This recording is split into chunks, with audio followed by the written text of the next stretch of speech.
विरोधात साक्ष दिल्याच्या रागातून सरनाईक वसाहत यादवनगर येथील 7 शौकत मुजावर राहणार सरनाईक वसाहत यादवनगर याच्यावर चौघांनी गोळीबार करून आणि धारदार शस्त्राने जीवघेणा हल्ला केलाय।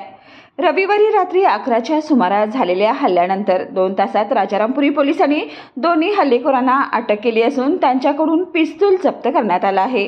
याबाबत अधिक माहिती अशी की रविवारी रात्री सरनाईक वसाहत येथे आपल्या कट्ट्यावर 7 मुजावर बसले असता त्यांच्यावर चौघांनी पिस्तुलातील 3 गोळ्या झाडल्या। यातील 2 गोळ्या भिंतीवर लागल्या तर एक गोळी मुजावर यांच्या मांडीला लागली। तर याच वेळी एका हल्लेखोराने धारदार शस्त्राने मुजावर यांच्या डोक्यात हल्ला केला। नागरिकांची गर्दी जमताच हल्लेखोरांनी पलायन केलं। या चौघांपैकी 2घांना पकडण्यात पोलिसांना यश आलं असून सद्दाम सत्तार मुल्ला आणि साहिल रहीम नदाब असं अटकेतील 2घांची नावे आहेत। गुन्ह्यातील आणखी 2 संशयितांचा शोध पोलिसांकडून सुरू असून घटनेचं गांभीर्य लक्षात घेऊन पोलीस अधीक्षक महेंद्र पंडित यांनी तातडीने त्यांना अटक करण्याच्या सूचना दिल्या आहेत।